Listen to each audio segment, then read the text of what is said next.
very powerful radio telescope is being installed by the Raman Research Institute at Bangalore. If there is a God, we must look for him in the universe. If he is not there, he is not worth looking for, said the founder of the institute, Chandrasekhar Venkat Raman.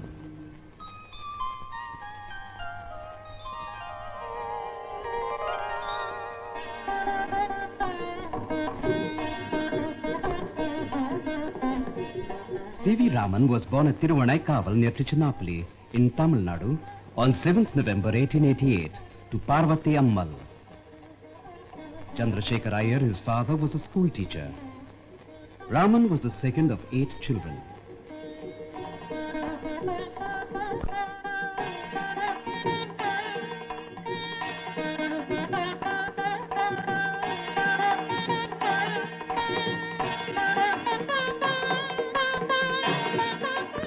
This is the horoscope of Raman.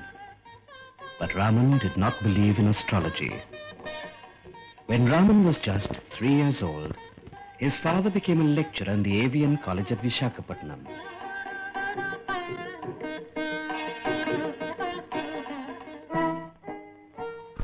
This is where they lived.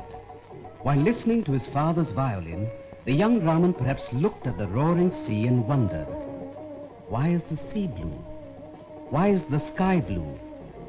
The seeds of his future discovery were probably sown during these days of sea and sky watching.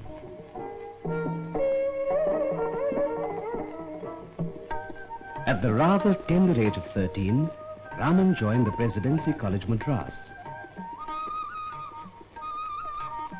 Some of his teachers originally thought that he was a schoolboy who entered the college by mistake.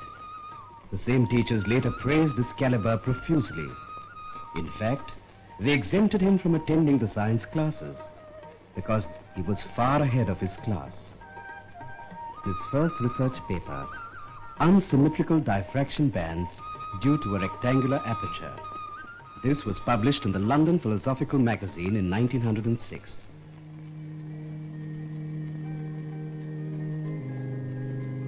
Lord Rayleigh, a pioneer on the subject on light, was highly impressed by Raman's research paper and wrote him this letter of appreciation. Raman stood first in the MA degree examinations from Madras University in 1906. The same year, he passed the Finance Service examination, topping the list. He married 13-year-old Lokasundari.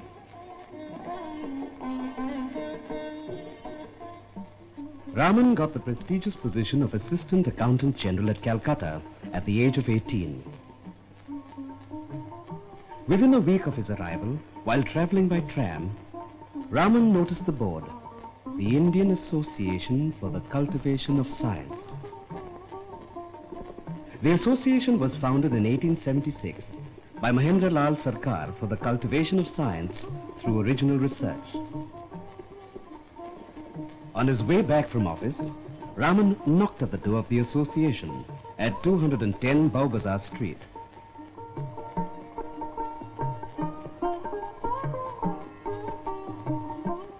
Ashutosh Dey opened the door. Amrit Lal Sarkar, the secretary of the association, gave Raman the freedom to use the place for his scientific research. Raman worked at the association in the mornings before going to his office, and again in the evenings. On Sundays and holidays, he worked the whole day. Within a few years, he published a number of research papers on physics. Raman was transferred to Rangoon in 1909, but his love for science brought him back to Calcutta again in 1911. He took a house just behind the association so that he could devote more time to research.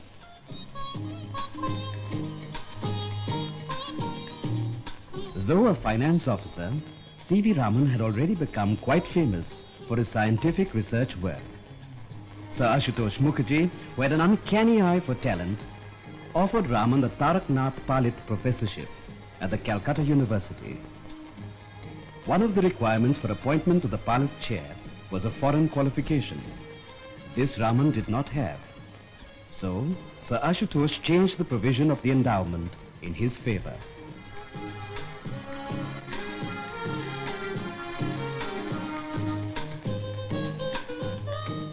The finance department released one of their best men with great reluctance.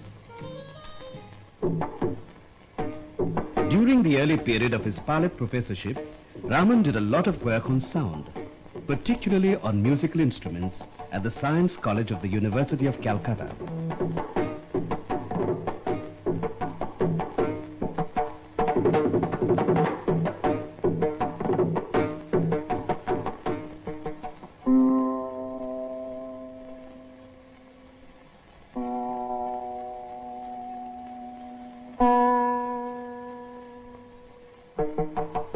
He had written papers on harmonics of Indian musical instruments and acoustical knowledge of ancient Hindus.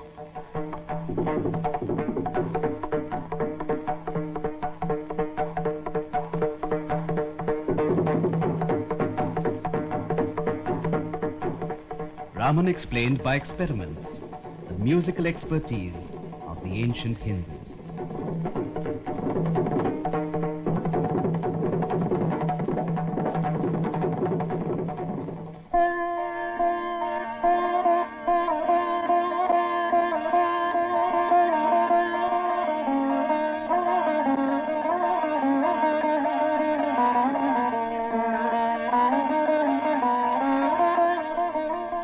Raman showed that the bridge of the Veena is so cleverly constructed that it produces innumerable harmonics, making it sound closest to the human voice.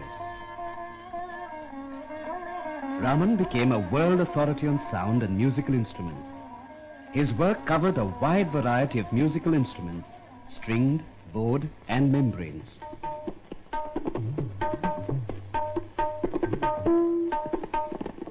Due to Raman's untiring work, the Indian Association for the Cultivation of Science became a very important center of scientific learning. Apart from being an exceptional scientist himself, he also produced a galaxy of brilliant scientists: Ramanatham, Bhagavantam, Venkateshwaran, Krishnan, Ganeshan, and others, all of whom greatly contributed to science in India.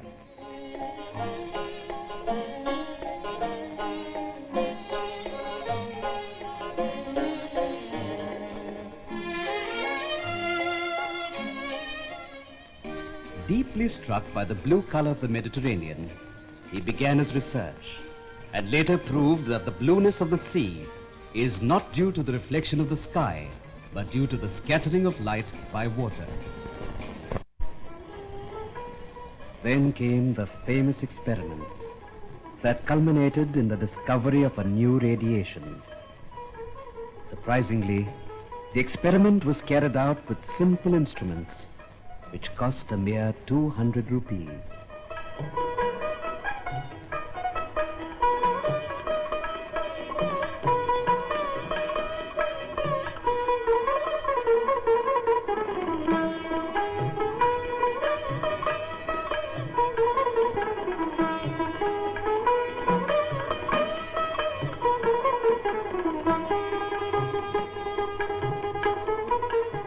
On 29th February 1928, the announcement of the discovery was made. The whole world took note of this exciting discovery when Raman published it in the prestigious journal Nature. What is this new radiation? When light collides with molecules of matter, it mostly loses energy, but sometimes gains energy from the molecules and comes out with a higher energy. This is the new radiation, or the Raman effect. The thick lines are the incident radiation. The thin lines are the Raman lines, his discovery.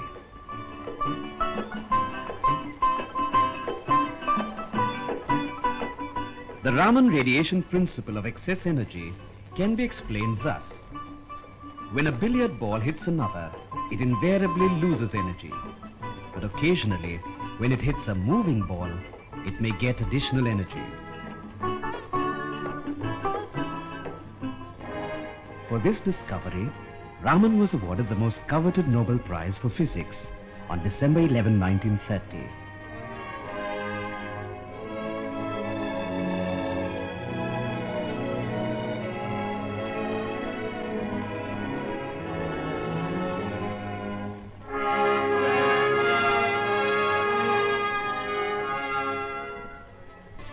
Innumerable awards were to follow: the Hughes Medal, the Franklin Medal, and many others, including the highest national award, the Bharat Ratna.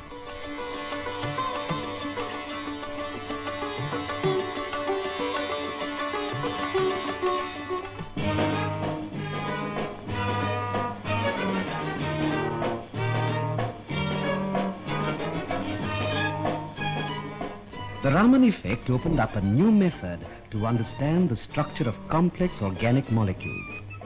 The discovery and developments of a lot of synthetic fibers, medicines, paints, and a host of other materials have been accelerated by the Raman effect. And all his work was initiated and carried out in India.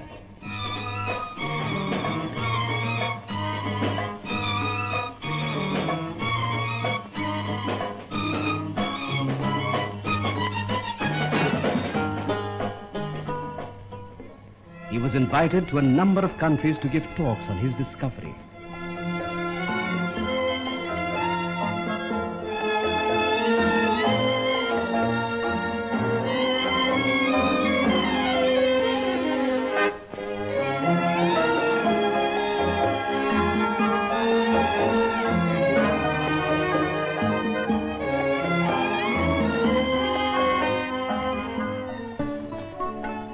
Within a decade of its discovery, more than 1,000 research papers were published on the Raman effect throughout the world, many of them by his own students.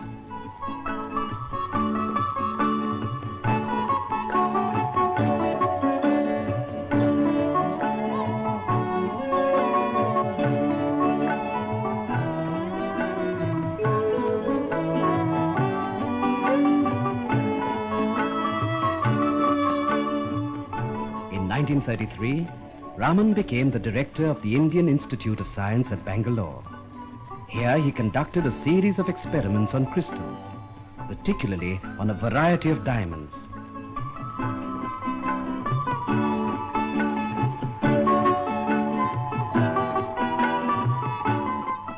Due to misunderstandings with the management, Raman resigned his directorship of the Indian Institute of Science.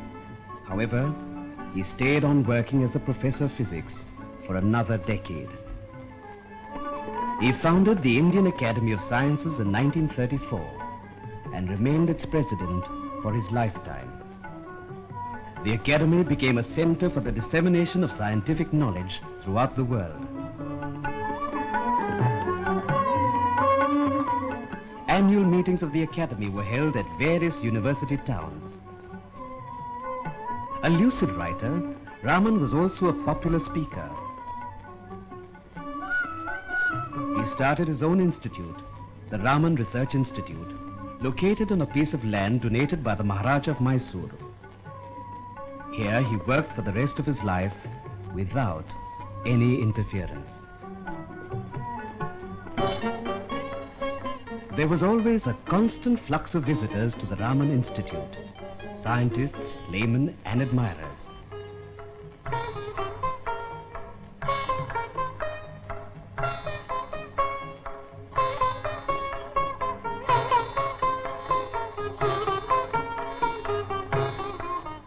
Raman said, "If we can train our children well, we can conquer the world." Here is a man who had an intense love for nature, backed by an unquenchable thirst for questioning. Raman loved colors, and he had a fascination for them, particularly colors in minerals, flowers, shells, birds, and butterflies.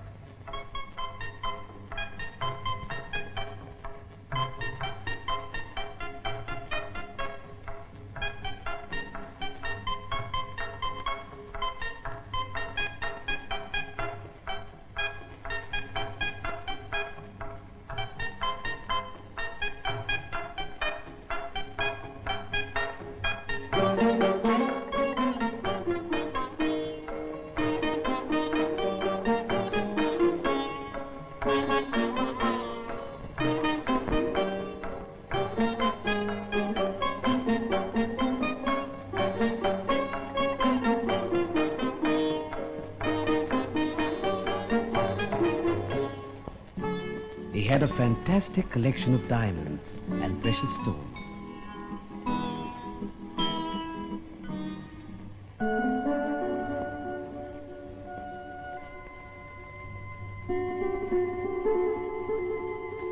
He was stubbornly against people going abroad for science studies. He said before his death, "My life has been an utter failure. I thought I would try to build true science in this country, but all we have is a legion of camp followers of the West." November 21st, 1970.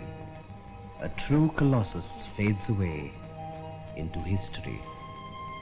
Professor C.V. Raman is no more, but his original research in physics and his dedication to science will continue to inspire generations of scientists from all parts of the world.